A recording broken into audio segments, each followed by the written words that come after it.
Hi, very good morning. I'm Dr. Janak Patel, MD, General Physician. I'm not a cardiologist. We'll be discussing on one of the topic, which is the second part of cyanotic congenital heart disease. We have discussed before regarding tetralogy of Fallot. Now we are going to discuss different other varieties. One is tricuspid atresia. Meaning is very simple. Tricuspid valve here is not developed and it produces atresia, and because of that the blood from RA cannot go into RV, and right ventricle is usually hypoplastic.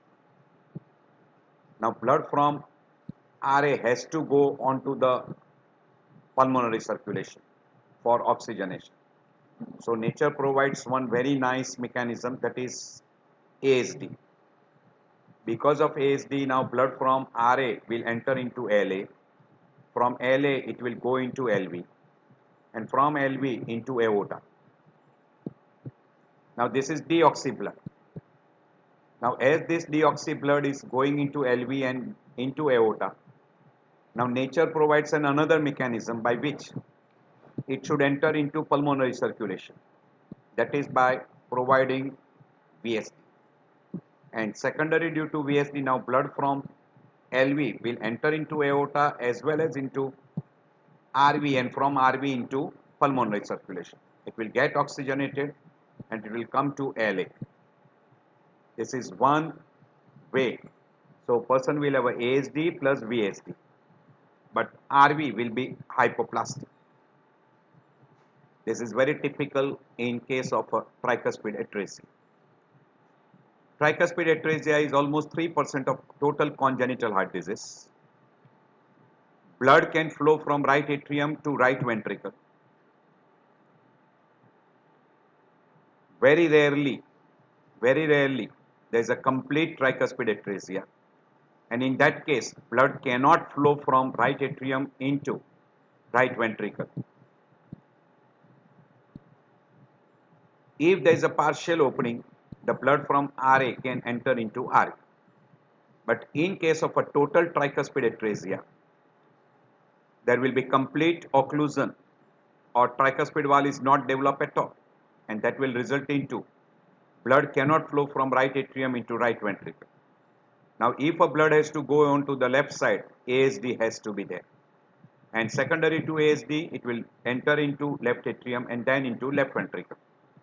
Now from left ventricle it has to go via some communication into pulmonary circulation for getting oxygenation. So for that particular purpose, either you will have a VSD or you should have a patent ductus arteriosus. So from aorta via duct, it will enter into pulmonary circulation, gets oxygenated and comes to LA. So tricuspid atresia is very frequently associated with severe hypoplastic RV. There is a big ASD. There may be VSD. Pulmonary stenosis may be variable, may be mild to severe variety. So depending upon that, you can have an additional shunt which we call as PDA.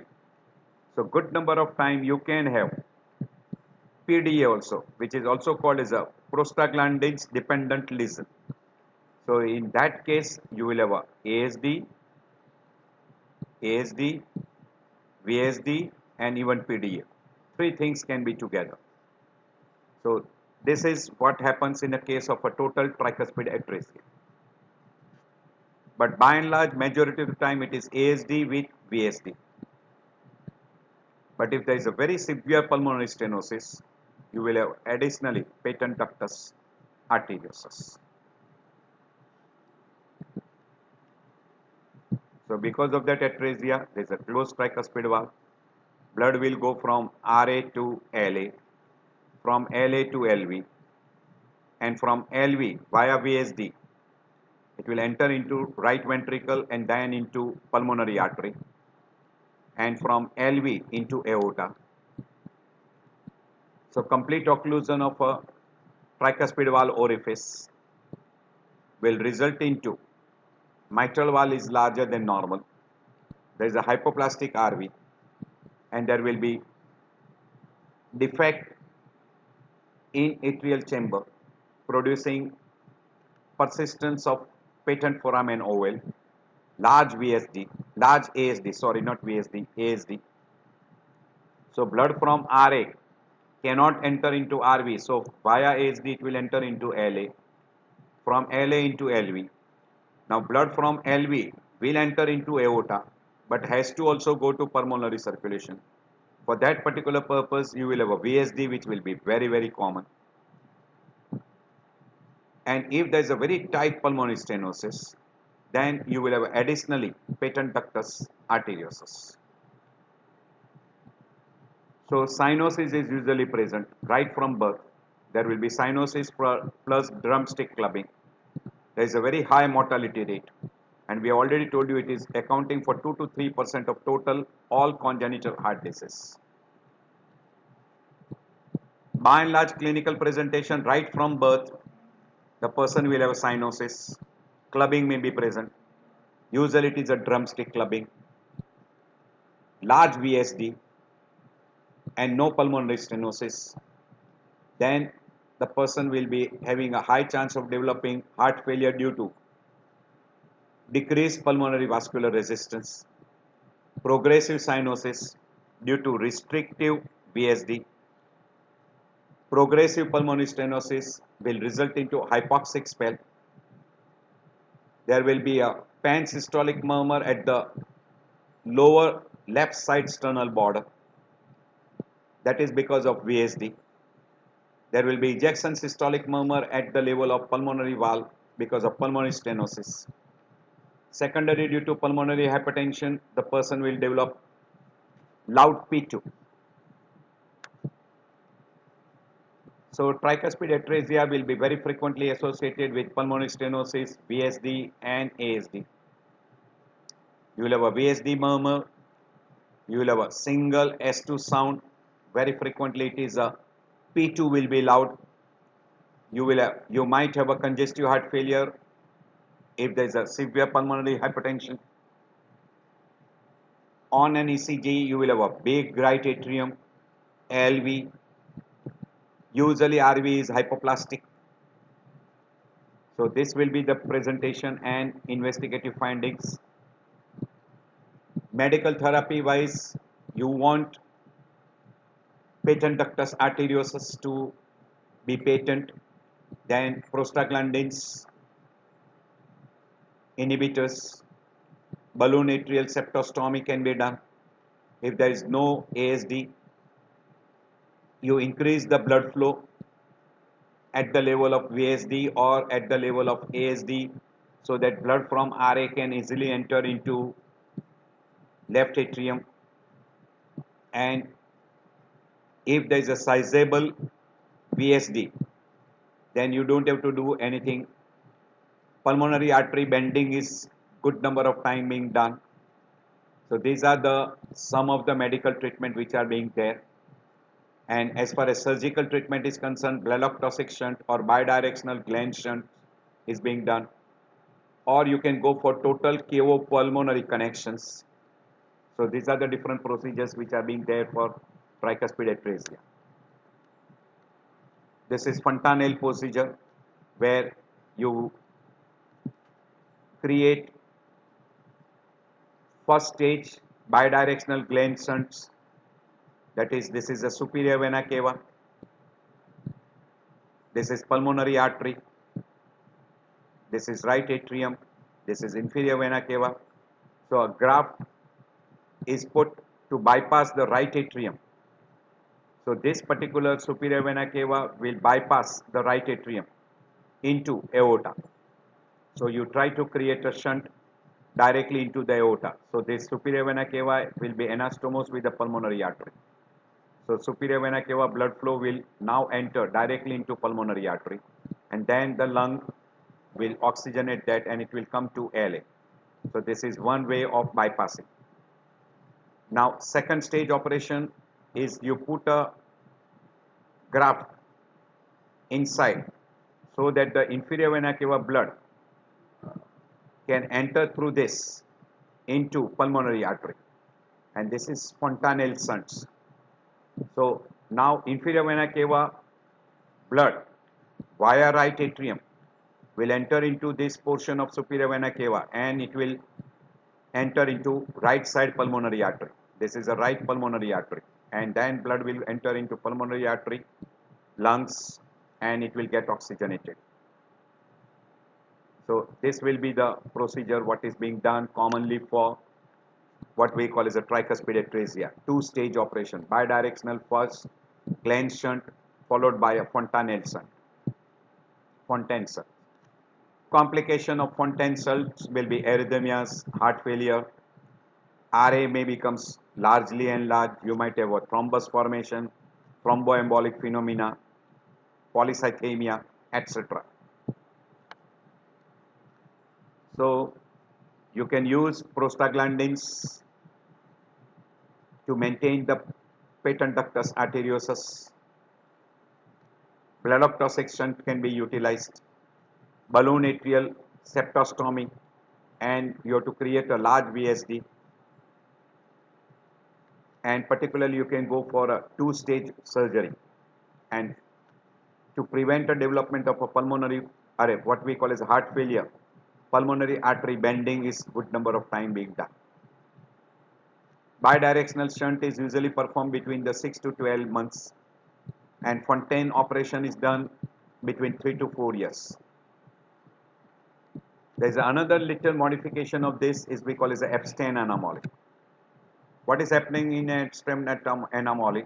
This tricuspid valve normally is at the atrioventricular junction. Instead of that, that valve is extending right into RV. So RA becomes very big, and RV capacity or RV volume or RV size is tremendously small, and good number of time there will be pulmonary valvular structure or atresia. So that will be very common. So because of that, the nature provides a right to left shunt in the form of a ASD. So deoxy blood will come to LA, LV. Now if there is an intact ventricular septum, then blood has to enter into pulmonary circulation via patent ductus arteriosus.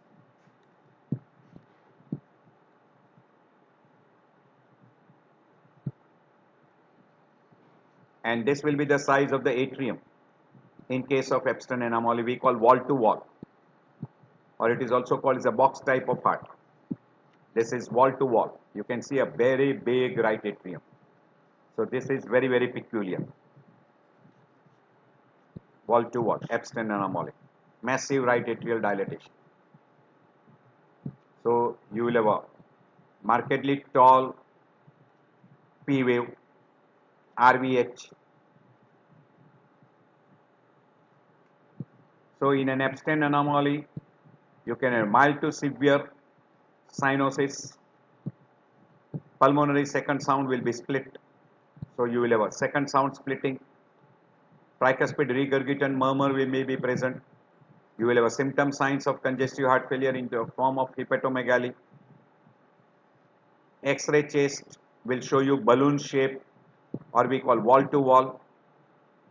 Increased cardiothoracic ratio. Decreased pulmonary vasculature markings.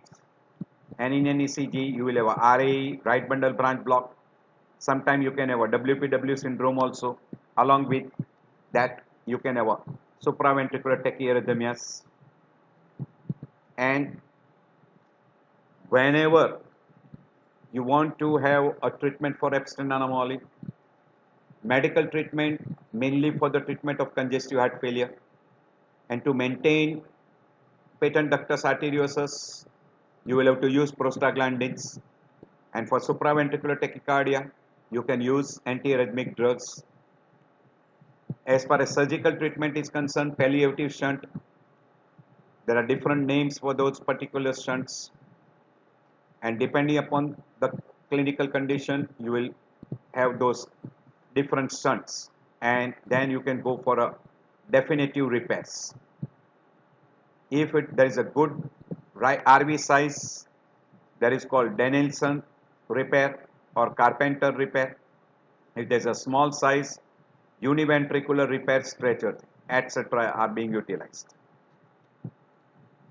Now I go to the second variety of another congenital cyanotic heart disease, that is duct dependent pulmonary circulation.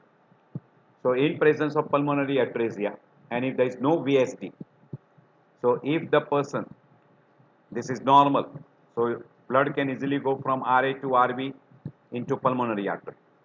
But when there is a pulmonary atresia, blood from RV cannot go into pulmonary. So blood from RV either via VSD or blood from RA via ASD will enter into LA, and this will enter into LV, and that blood will enter into aorta, and that will be totally deoxy blood. Now this deoxy blood has to get oxygen, and that has to enter into pulmonary circulation. So for entering into pulmonary circulation, you have to have a duct. That's why it is called duct dependent pulmonary circulation. So duct has to remain patent. So you will have either ASD, VSD, and along with PD. That will be very common in severe pulmonary atresia with VSD. Or suppose if there is a no VSD, then also you can have a other permutation combination. So this is with VSD. So you will have a ASD, VSD, and PD. Those three things can be together. It can be to the left pulmonary artery or to the right pulmonary artery, depending upon the type of patent ductus arteriosus. So you have got ASD. Here there is an intact ventricular septum. So blood from coronary sinus can enter into RV. So you can have that also abnormal circulation in presence of VSD. So if VSD is not present, without VSD, but by and large the blood here from RA will enter into LA via ASD, LV, aorta, and from aorta via patent ductus into pulmonary circulation, gets oxygenated, and that oxygenated blood will come to LA. So now you will have a mixture of blood from RA and from pulmonary circulation, that is oxygenated blood will get mixed, and that will be given into aorta, and that is how the child will survive. So pulmonary atresia is very frequently duct dependent lesion, and you require to maintain patent ductus to maintain oxygen. So prostaglandins is needed. Therapy is directed towards opening atretic valve in a cath lab. Prognosis will depend upon the compliance of hypoplastic RV, etc. So you might require a reconstructive surgery at the level of pulmonary valve with balloon catheter.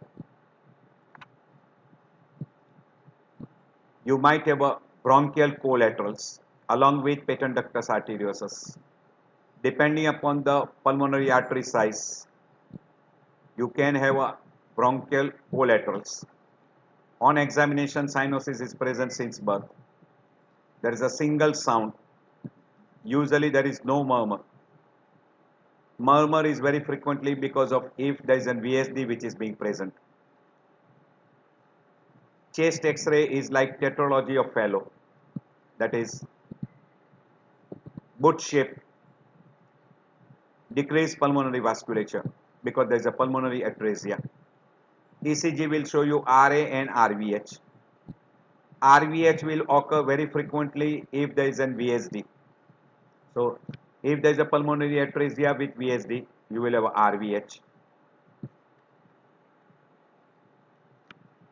Medical treatment, if you want to keep a patent ductus patent, then prostaglandins, and as far as surgical intervention is concerned, initially palliative surgery followed by stage repair depending upon what is predominant.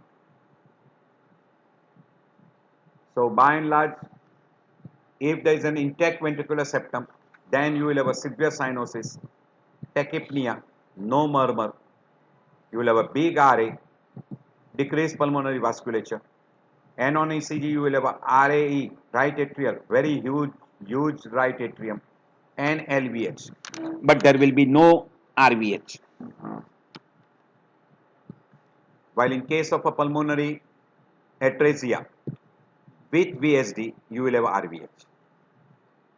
So medical treatment we already mentioned, prostaglandins or radiofrequency perforation of pulmonary valve, surgical intervention like open pulmonary valvotomy, palliative block toxic shunt. If there is a good RV size, biventricular repair.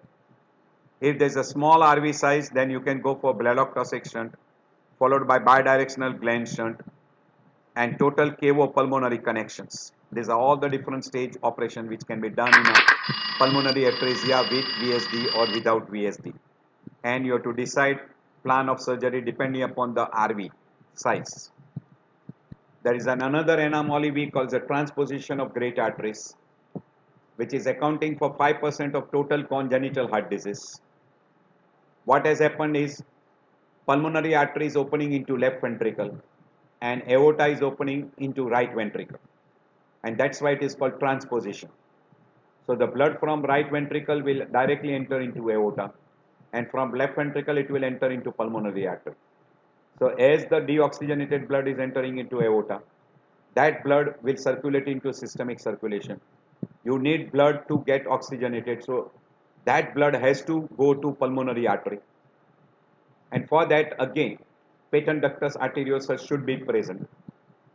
So if that is present, then blood from aorta, which is coming from RV, can enter into pulmonary artery, goes to lung, gets oxygenated, will come to LA, to LV, and then it will back to pulmonary artery.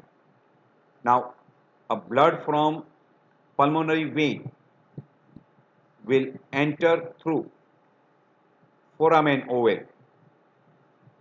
PFO, and then it will circulate into right side. This particular permutation combination is absolutely rare. Absolutely rare. What is happening in a normal heart?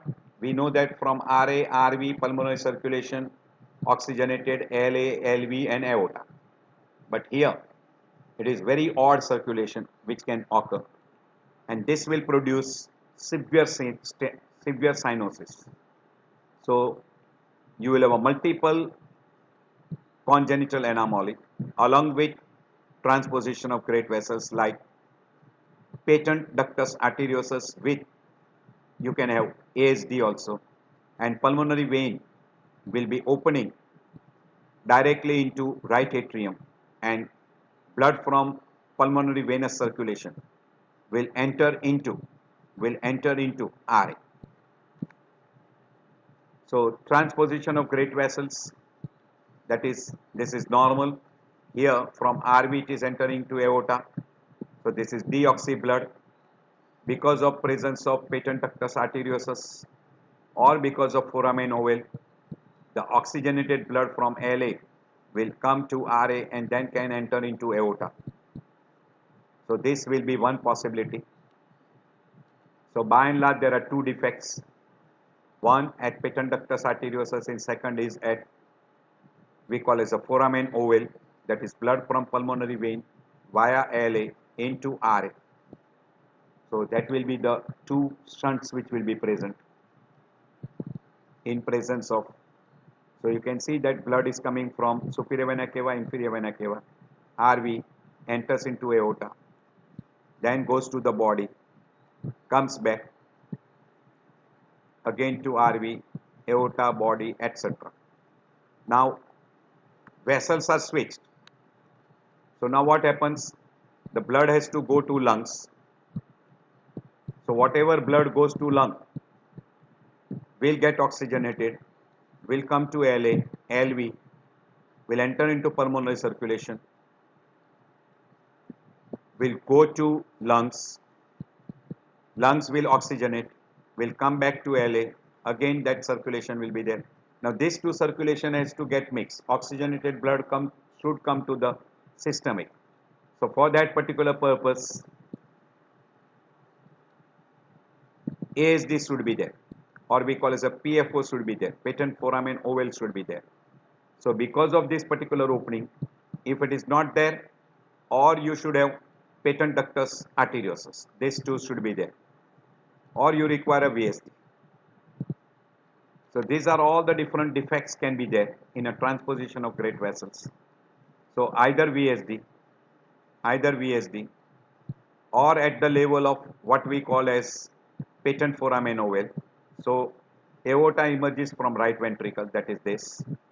Pulmonary artery comes from left ventricle. There will be invariably ventricular septal defect, so this oxy blood should come to the RV so that it can enter into aorta. So that will be there. Sometimes you can have an ASD, that is another, or you can have a patent ductus arteriosus, so that the blood from pulmonary artery can enter into aorta, or this deoxy blood from aorta can enter into pulmonary circulation and get oxygenated. So these are all the possibility which can be there in a transposition of great vessels. There are two words commonly being utilized, dextroposed and L-type position, transposition. So depending upon the type of the aorta position, it is labeled as dextroposed or L-type positions. By and large, clinical presentation, severe cyanosis right since birth, metabolic acidosis. There will be a murmur depending upon the defect what is being present. If it is present with ASD and PDA, cyanosis is severe. But if there is an VSD, there is a minimal cyanosis, but person will develop heart failure quite early. If there is a VSD with pulmonary stenosis, it is almost like what we call as a phellostatology. Cyanosis will be there, but no heart failure.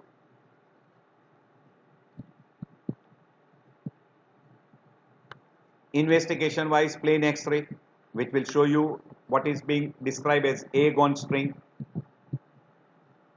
There will be a narrow superior mediastinum because the aorta and pulmonary artery are reversed. ECG will show you RVH, right axis deviation, and usually it will be more common with VSD.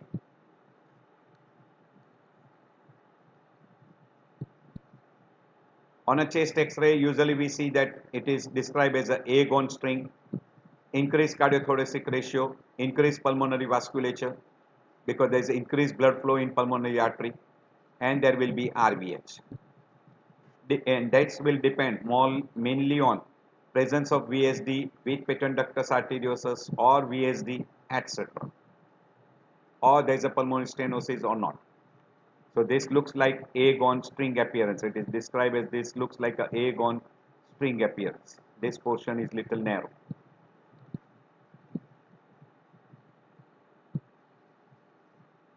Treatment, if there is a severe cyanosis, you want to maintain the ductus arteriosus, prostaglandins, correct metabolic acidosis and electrolyte imbalance. If there is a persistent cyanosis and if there is no ASD, you can create atrial balloon septostomy and produce atrial septal defect. If there is a persistent cyanosis, you can go for a two-stage atrial switch operations, that is pulmonary bending, and then go for a atrial switch.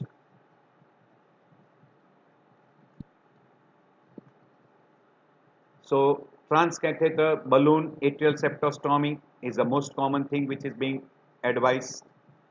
Atrial switch, there are different names given which can be performed within 7 to 15 days, and later on you can perform a modified variety we call as at the level of 6 to 9 months.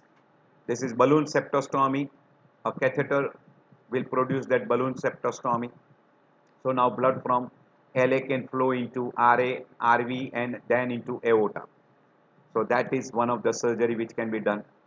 This is atrial septostomy, also called as a Ruskin procedure. This is balloon septostomy which is being done, and then you can find out that there is a PFO which is being created, or you are creating an artificial ASD. And then you can go for a shunt surgery, that is one of the artery is connected to pulmonary artery, so the blood from aorta is entering into pulmonary circulation to get oxygenated. So you can create a surgery between pulmonary and aorta. So these are different surgery which can be, these are Blalock-Taussig shunt, this is modified Blalock-Taussig shunt, this is water shunts, and this is pot shunt. So these are different types of shunts which can be done. And then you can do arterial switch. Later on you can decide regarding an arterial switch. So now pulmonary artery is connected to RV and aorta is connected to LV. So it is arterial switch which can be done at a later stage. Now there is another anomaly we call as a total anomalous pulmonary venous drainage. It is accounting for 1 to 2% of congenital anomalies, that is congenital heart disease.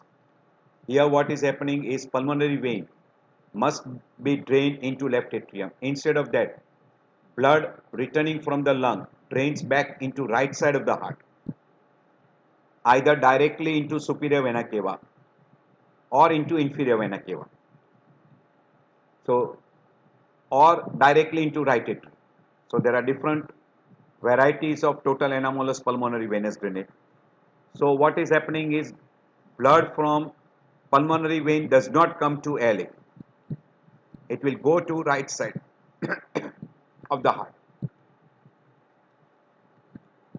If I show you here, now see here, blood from RA, RV, lungs, oxygenated, LA, LV and aorta. Now what is happening? Blood from superior vena cava and inferior vena cava comes to RA, RV, pulmonary artery, lungs, gets oxygenated, comes to pulmonary vein. Now this pulmonary vein can open into what we call as superior vena cava system via a transverse vein or via the another connection to the inferior vena cava, or can open directly into RA. So this is called total anomalous pulmonary venous drainage. So it comes to the right side, but blood does not go to LA, and as no blood goes to LA, LA will not receive any blood, hence blood cannot come to left atrium LV. Now this blood has to come to LA. So now there will be ASD which will be there. So from now RA, blood is going to RV as well as LA. So this blood now will enter into LA, LV and then into aorta. And that will what will happen in a total anomalous pulmonary venous drainage. So you will have a mixed blood coming from RA into LA. So there is one connection what we call as a supracardiac, where pulmonary vein will join superior vena cava. Cardiac variety where pulmonary vein will join directly to RA. There is an infracardiac variety, means below the diaphragm. This is called above the diaphragm, and this is intracardiac, directly into right atrium. So in infracardiac, pulmonary vein will join inferior vena cava, or may join inferior vena cava as well as to superior vena cava. Or you can have a multiple connections, we call it a mixed variety. So these are the 4 different varieties of total anomalous pulmonary venous drainage. So you will have a mixed blood, that is oxygenated blood plus deoxy blood coming to RA, from there into LA via ASD, and then from LA to LV and into aorta. So that is what is happening in a pulmonary abnormal, or we call anomalous pulmonary venous return or drainage. So these are all the abnormality which can take place. This is superior vena cava, so pulmonary vein is entering via abnormal vein into superior vena cava. This is entering into inferior vena cava via hepatic vein. or may directly enter into right atrium, may directly open into right atrium. We'll show you some of those photographs. This is superior vena cava into right atrium, then via ASD into LA, etc. So this is pulmonary vein is opening into inferior vena cava. So this is called infradiaphragmatic, or it is called as infracardiac. It is also called as, we have already shown you this, infracardiac, supracardiac and cardiac. These are better words rather than diaphragmatic.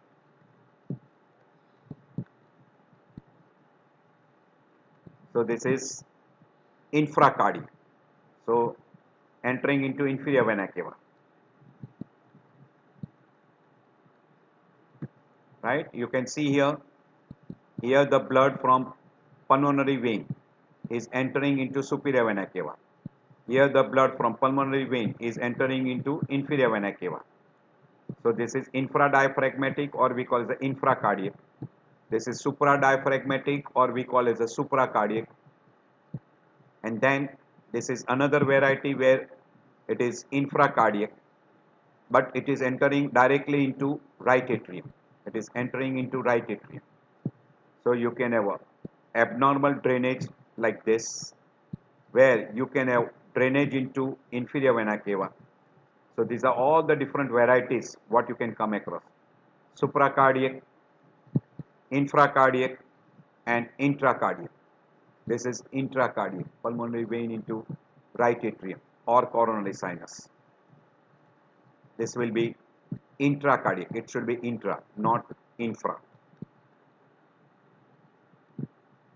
So these are all the different types of abnormal or anomalous pulmonary venous drainage connections. Depending upon that obstructed or non-obstructed variety, you will have a cyanosis or minimal cyanosis. 56% of the time there is a minimal cyanosis, and there will be signs of heart failure, systolic ejection murmur at the level of pulmonary stenosis, etc. And on an X-ray, it will be a snowman appearance. Superior mediastinum will be widened, and this is because of anomalous pulmonary venous drainage. It is also called as a snowman or figure 8 appearance. This looks like figure 8. So it is called figure 8 or snowman appearance. And ECG will show you RVH and right axis deviation. So typical, very, very typical.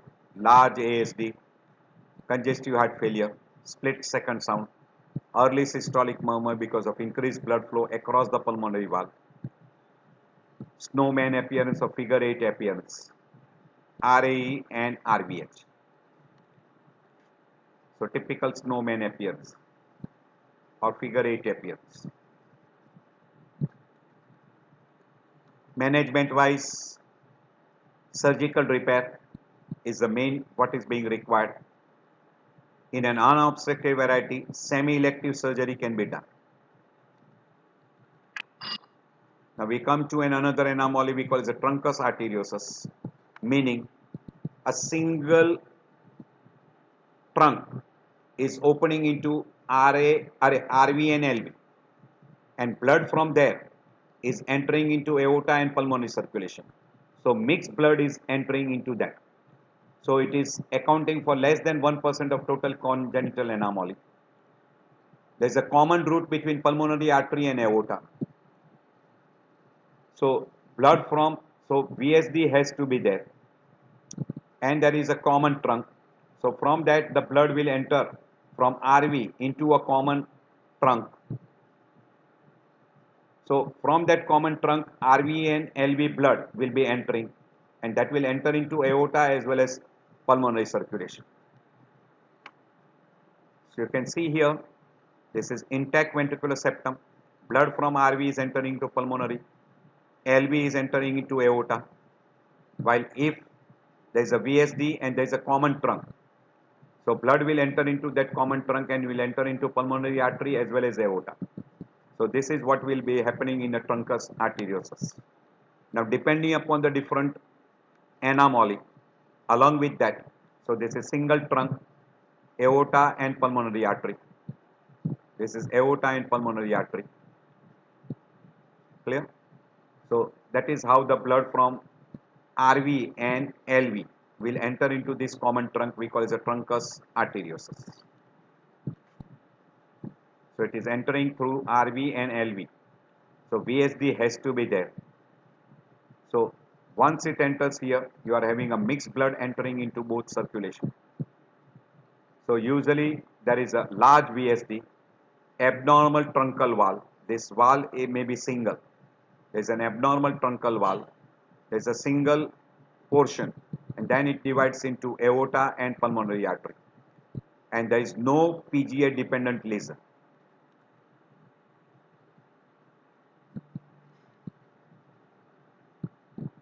So these are the different types of truncus arteriosus where the pulmonary artery is opening separately into truncus, right side, left side, or it is opening close, or after the descending aorta it is arising from descending aorta, or it is arising from the ascending part.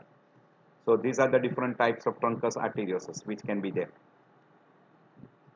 By and large, clinical presentation wise, mild cyanosis, heart failure may develop. There is usually a pansystolic murmur because of large VSD. There is a single second heart sound because there is a single valve which is present. Investigation wise, there will be a cardiomegaly, increased pulmonary blood flow. ECG will show you big left atrium and combined ventricular hypertrophy, or we call biventricular hypertrophy. So there is a big heart. There will be long systolic murmur because of large VSD, increase in heart size, increased pulmonary vasculature. There will be RVH, LVH, big LA, etc. Medical therapy mainly for congestive cardiac failure, and surgical therapy is there what we call as a correction, total correction. You will have to do that correction part, surgical repair.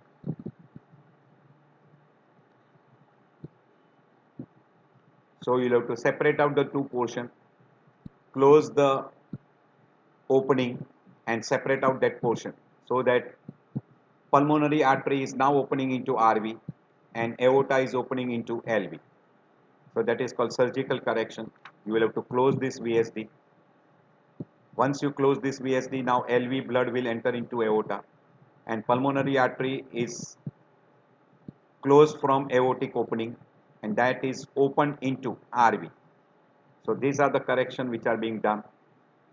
You will, this is the second stage correction. This is aorta. So you do a repair at the level of aorta, at Dacron patch is put to close the VSD and you will connect pulmonary artery into RV. So these are the surgical corrections what are being done. So I end my lecture at that level. There is another very odd anomaly we call as a hypoplastic left heart syndrome, where this is normal. You can see a very good LV, but here the LV size is very small, so we call hypoplastic. And because of that hypoplastic, aorta is also hypoplastic very frequently. You need a blood from pulmonary artery to go into aortic circulation. So invariably there will be some connections to aorta in the form of patent ductus arteriosus, PDA, and good number of times that is continuing further in the form of descending aorta. So you will have a left side heart very poorly formed, cannot support the main circulation. So left ventricle and aorta are usually hypoplastic, but from pulmonary artery you can have a connections to a arch of aorta or descending aorta, and that will produce, this will be hypoplastic. We can see that aorta is hypoplastic, LV is hypoplastic. Now blood from pulmonary artery will enter through this. A duct is quite big enough and it is connected to the remaining part of the aorta, that is arch descending aorta, but this portion is hypoplastic, and you can have associated with a defect because of which the oxygenated blood from LA can come into RA, and from RA into RV and back into pulmonary artery circulation. So this will be the common things what will be happening in a hypoplastic left heart. So you will have a vessel connecting aorta and pulmonary artery. This will be the vessel. Maybe a patent duct or maybe another vessel.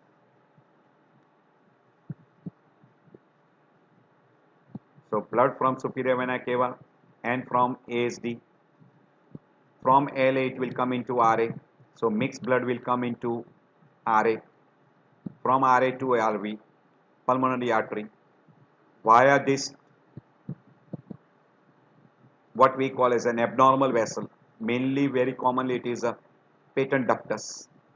The blood, which is a mixed blood, will enter into aorta, as well as it will enter into pulmonary artery circulation. By and large, you require a patency of a patent ductus, so you use prostaglandins, and then you can go for a corrective surgeries. There is one condition where there is no ventricular septum, we call it a single ventricle, where blood from RA and LA will come into that single ventricle, and that mixed blood will enter into pulmonary artery and aorta. So good number of times this is called single ventricle. So there is a right to left shunt, decreased blood flow if there is a pulmonary stenosis, then in that case there will be decreased pulmonary blood flow. So there are some conditions where you can have a decreased blood flow like tricuspid atresia, single ventricle also, good number of times. There is also called as a double outlet right ventricle, DORV, short form it is called. So there are two great arteries, both are originating from right ventricle. So deoxy blood is directly enter into aorta as well as pulmonary artery. So blood from left ventricle will bypass across the VSD into RV and reaches the great vessels where LV is severely hypoplastic. So these are all the different types of anomaly which can be present. You can have sometime interrupted aortic arch. So aortic arch is not further extending into descending aorta. So this can be an abnormal variety of an interrupted aortic arch where you will need a corrective surgery. There is one disorder called as a Kawasaki disease, which is very frequently seen in a newborn. It is a type of disease which primarily affects the young children, believed to cause the non-contagious infection, and very frequently the child will have a pink eye, or we call as a conjected eye. Oral mucosa will have abnormalities. There will be changes in the oral mucosa. There will be enlarged lymph nodes. There will be rash all over the body. There is a peeling of the skin, etc. There may be coronary artery aneurysm also associated with that, and cardiac muscles will show you evidence of inflammation. This is called Kawasaki disease. Typical oral mucosal change, conjunctival inflammation, peeling of skin, rash. You should suspect Kawasaki disease. By and large, there is a 5 days of fever plus 4 days of rash, cervical lymphadenopathy, which are big enough, bilateral conjunctival ingestion, oral mucosa changes. There is a peripheral extremity which shows little amount of edema, peeling of the skin, etc.